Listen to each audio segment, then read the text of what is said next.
Hello students, आज हम लोग अवतल दर्पण के लिए यू भी तथा यफ में संबंध का निगमन करेंगे, यानी इसका प्रूफ करेंगे कि ये सूत्र कैसे आया है। तो चलिए, यहाँ हमने एक अवतल दर्पण लिया है और जिसका वक्रता केंद्र है सी और फोकस है एफ, और दर्पण के सामने हमने वस्तु ए बी को रखा है। तो प्रतिबिंब बनाने के कंडीशन में हम लोग पढ़ चुके हैं कि यहाँ से किरणें मुख्य अक्ष के समांतर आती है और टकराने के बाद यह मुख्य फोकस से होकर गुजरती है। और एक पढ़े हैं कि वक्रता केंद्र से जाने वाली प्रकाश की किरणें दर्पण से टकराने के पश्चात उसी मार्ग पर वापस लौट जाती है, और जहाँ यह किरणें एक दूसरे को काटती हैं वहीं इसका प्रतिबिंब बनता है ए डैश बी डैश, इसका नाम दे देते हैं। अब देखिए, यहाँ हम दो त्रिभुज लेंगे, यहाँ पे ए बी सी और ए डैश बी डैश सी, ये दोनों त्रिभुज है। इसको हमको दिखाना होगा समरूप, और समरूप के लिए पहले त्रिभुज के तीनों कोण दूसरे त्रिभुज के संगत तीनों कोणों के बराबर होना चाहिए। तो चलिए देखिए, त्रिभुज ए बी सी और त्रिभुज ए डैश बी डैश सी में अब समरूप दिखाने के लिए इसके तीनों कोण न दिखा के केवल हम दो कोण दिखा दें तो तीसरा अपने आप बराबर हो जाएगा। तो चलिए देख, क्योंकि त्रिभुज चाहे छोटा हो या बड़ा हो, त्रिभुज के तीनों अंतःकोणों का योग 180 अंश होता है। तो यहाँ कोण ए या 90 डिग्री है और यहाँ पर भी यह 90 डिग्री होगा, इसलिए ये दोनों आपस में इक्वल होंगे। कोण ए इक्वल टू कोण ए डैश इक्वल टू 90। अब देखिए, यह कोण इसके बराबर होगा क्योंकि यह शीर्षाभिमुख कोण है। तो इस कोण को हम लिख सकते हैं ए सी बी। कोण ए सी बी इक्वल टू हो जाएगा कोण ए डैश सी बी डैश। कोण ए डैश सी बी डैश ये शीर्षाभिमुख कोण है। अब इसके बाद से दो कोण बराबर हो गया तो तीसरा यह अपने आप बराबर हो जाएगा, इसलिए हम लिख सकते हैं त्रिभुज ए बी सी समरूप होगा त्रिभुज ए डैश बी डैश सी के। हालांकि ये समरूप जो है कक्षा 10 में एक चैप्टर पढ़ेंगे, उसमें आपको ज़्यादा क्लियर हो जाएगा। अब देखिए, दो त्रिभुज जब समरूप हो गए तो इसके संगत भुजाओं का अनुपात आपस में बराबर होगा, यानी जो कोण बराबर है उसके सामने वाली भुजाओं का अनुपात। तो देखिए, यह कोण इसके बराबर है तो इसके सामने वाली भुजा और इसके सामने वाली भुजा का अनुपात, यानी ए डैश बी डैश बटे ए बी। पहले हम इस त्रिभुज की भुजा को लिख रहे हैं, तब इस त्रिभुज की हर भुजा ऊपर ही रहेगी। अब इक्वल टू, अब इसमें हम यह कोण इसके बराबर हो गया तो यह इसके बराबर हो जाएगा, तो इसके सामने वाली भुजा ए डैश सी या इसके सामने वाली भुजा ए सी, तो ए डैश सी अपान ए सी। या सिंपल में कह सकते हैं कि लंब लंब का अनुपात और आधार आधार का अनुपात और कर्ण कर्ण का अनुपात आपस में बराबर होगा। समकोण त्रिभुज है तो यहाँ पे लंब है, लंबों का अनुपात, यह आधार है, आधारों का अनुपात। कर्ण के बारे में ज़रूरत नहीं है इसलिए हम नहीं लिख रहे हैं। ये आपका इक्वेशन हो गया फर्स्ट। इसी प्रकार से हम दिखा सकते हैं, इसी प्रकार। अब थोड़ा सा ध्यान दीजिए, यहाँ यह मुख्य अक्ष के समांतर जो किरणें आ रही हैं यह दर्पण को बिंदु यम पे काट रही हैं। यम से मुख्य अक्ष पर लंब डाल देते हैं यम एन। अब जब मुख्य अक्ष पर लंब डाल रहे हैं तो हम एक त्रिभुज यह बन गया, एक त्रिभुज यह। इसी प्रकार हम दिखा सकते हैं त्रिभुज एन यम यफ समरूप हो जाएगा त्रिभुज ए डैश बी डैश यफ के। जैसे यह समरूप दिखाएं वैसे इसको भी दिखा देंगे समरूप, या एक दिखा दिए इसी प्रकार लिख देंगे तो हो जाएगा। अब देखिए, जब समरूप हो गया तो फिर संगत भुजाओं का अनुपात।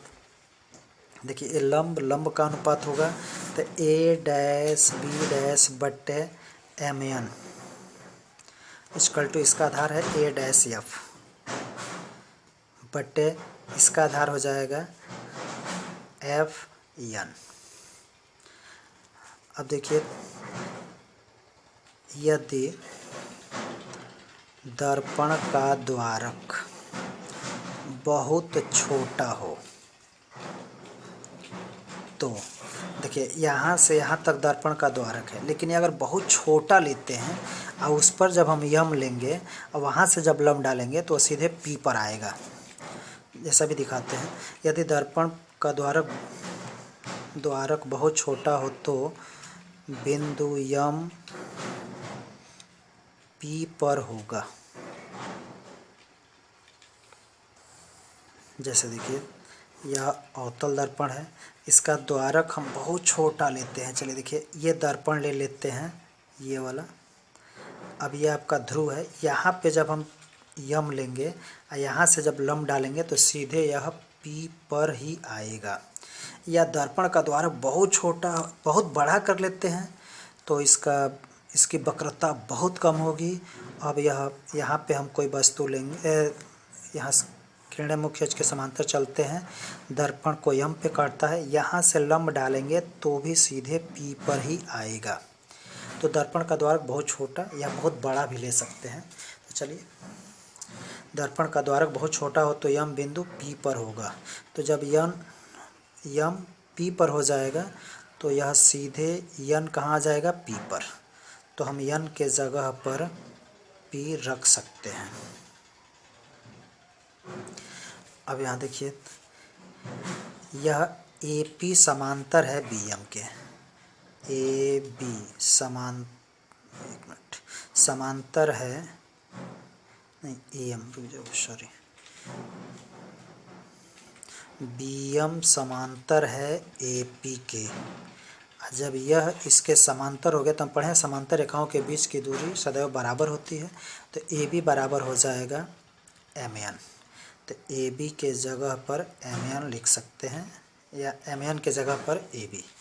तो चलिए यहाँ से हम लिख रहे हैं ए डैश बी डैश बटे एम एन के जगह पे हम ए बी लिख देते हैं equal to A dash F बटे एफ एन। तो हम बताए हैं कि एन के जगह पे पी भी रख सकते हैं। तो यह हो जाएगा एफ पी, क्योंकि जब यह दर्पण का द्वारक बहुत छोटा होगा तो एन वाला पी पर आ जाएगा।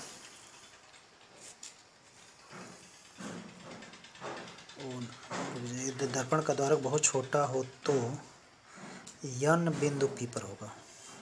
यहाँ देखिए थोड़ा सा मिस्टेक हो गया, एन पी पर होगा, क्योंकि दर्पण का द्वारक यहाँ होगा तो यहाँ से लंब डालेंगे तो एन वाला पी पर आ जाएगा। अब देखिए, अब समीकरण 1 और यह हो गया समीकरण 2। दोनों का देखिए बायां पक्ष बराबर है तो दाहिना पक्ष भी आपस में बराबर होगा।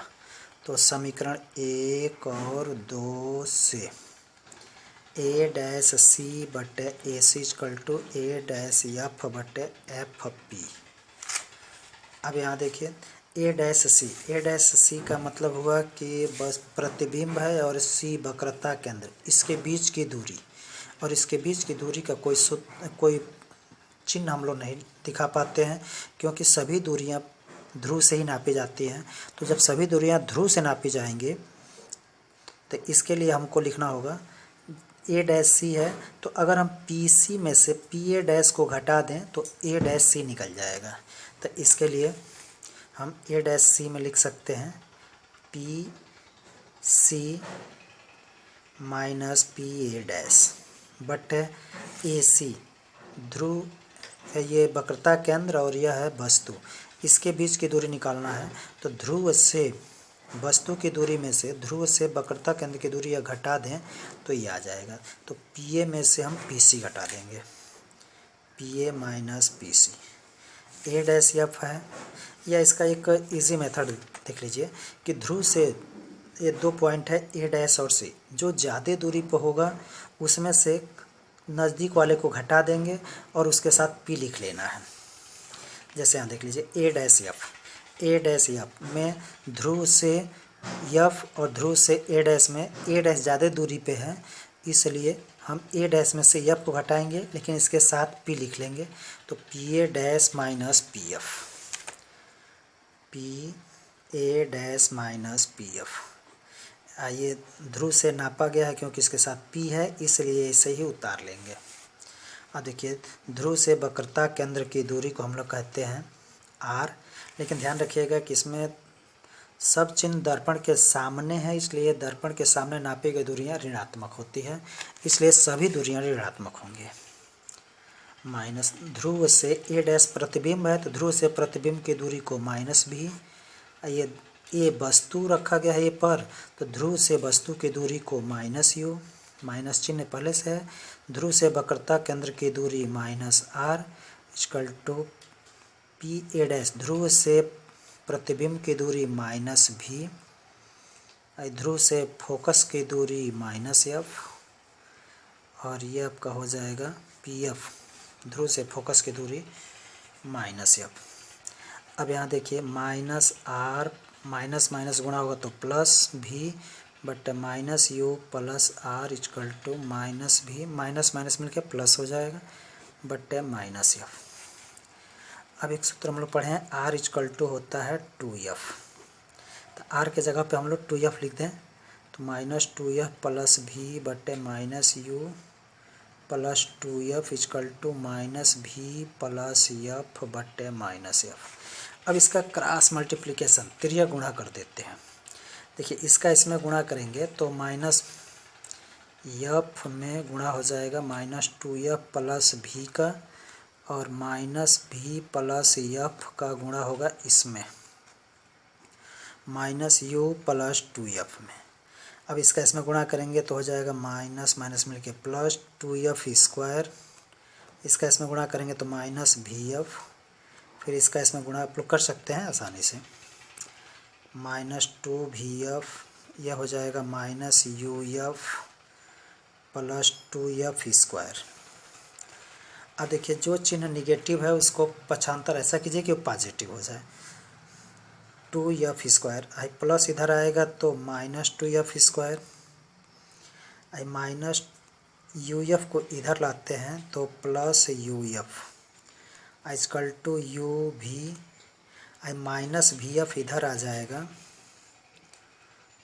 अच्छा इसको भी इधर भेज देते हैं, अच्छा चलिए इसको माइनस 2v इधर आएगा तो प्लस भी एफ। अब देखिए यहाँ से यह कैंसिल हो गया, U F equal to U V, अब ये 1v में से 2v निकल जाएगा तो माइनस भी एफ।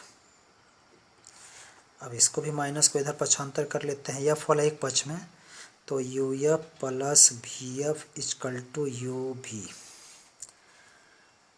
अब देखिए दोनों पक्षों में हम यू भी एफ से भाग दे दें, यू इंटू भी इंटू एफ से भाग देने पर, चलिए अब भाग देते हैं तो यू एफ बटे यू भी एफ प्लस भी एफ बटे यू भी एफ इक्वल टू यू भी बटे यू भी एफ। अब यू एफ से यू एफ कट जाएगा, भी एफ से भी एफ कटेगा, यू भी से यू भी कटेगा, आपका जो आएगा 1/v plus 1/u equal to 1/f। अब यही प्रूफ हो गया कि 1/f equal to 1/u plus 1/v। ये आपका सूत्र प्रूफ्ड होगा।